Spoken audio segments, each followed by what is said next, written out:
between Rishi Brigu and Rishi Bhardwaj. And both discuss how to structure society so it becomes a happy, stable society.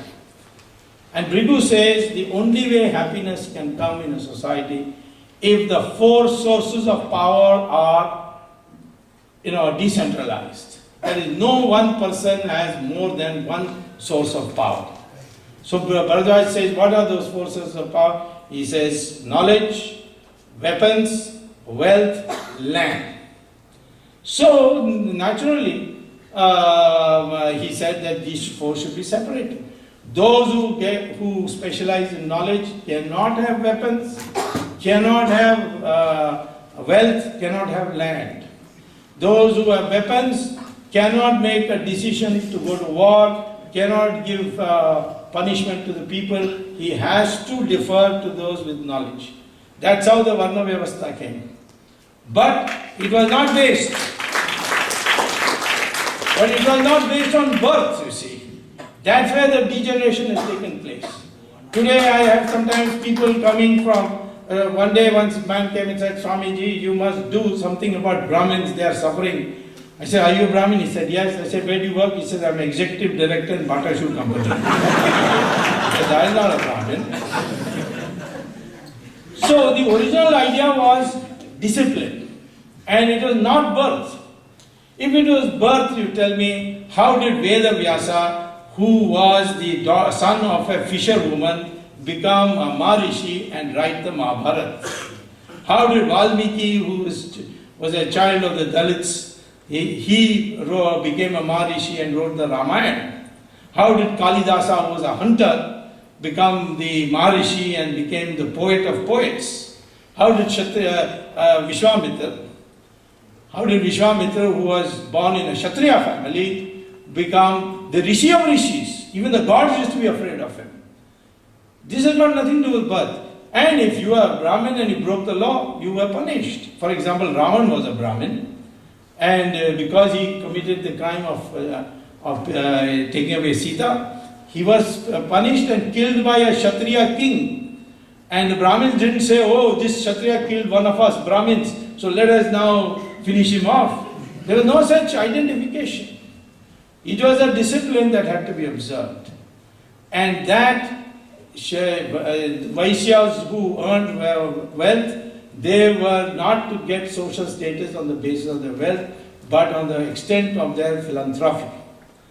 In my opinion, this globalization has completely destabilized us. It has made us totally materialistic. Indians are becoming fast that way.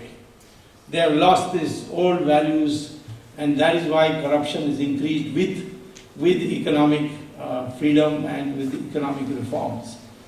There was corruption even in the Soviet period when we had Soviet economic model with licenses, quotas and so on. But now it's much more because the numbers are also much larger, the GDP is much larger. But it is because progressively we are becoming so materialistic that we think money is the source of all your social status and your position in society.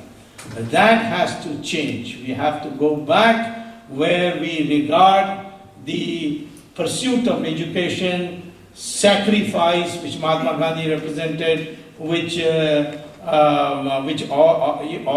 we respect our Swamijis, but they don't wear expensive clothes. But see the Pope, how well he dressed he is.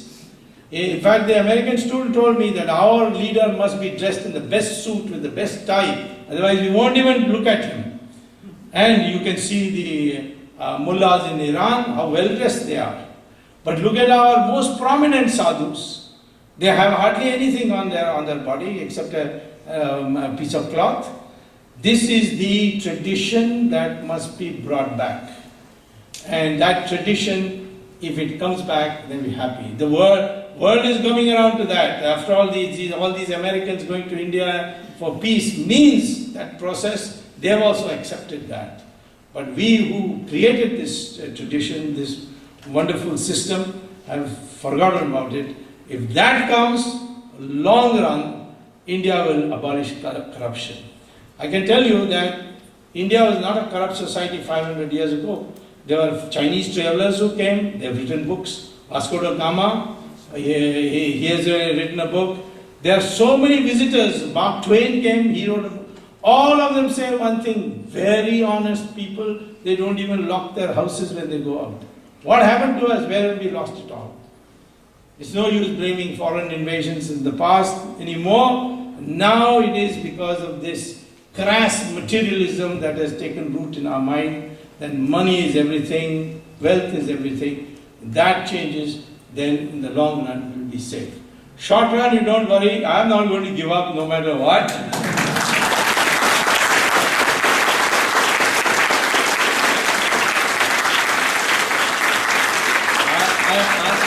I'm back in India on the 11th and 24th. I have this, from there I have a series of cases in the Supreme Court. I am expecting a fresh parliamentary elections in end of the year, and I've also gone to court to prove that the electronic voting machine can be rigged, and therefore amendment is necessary. The court asked me what's that amendment. I said a voter receipt I must get, and after reading the voter receipt I'll put it in a box and go. If there's a dispute I'll count that and not the machine, and therefore now it's going to be very difficult to use the electronic voting machine to get a majority. Of course, you see, it can be rigged because the machine has a microcontroller, and a Japanese company produces it and it embeds it for the Electronic Corporation of India.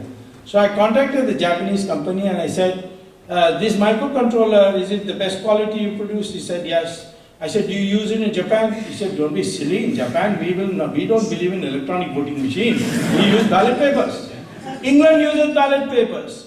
Germany, the Supreme Court has said, stop this electronic machine, use ballot papers.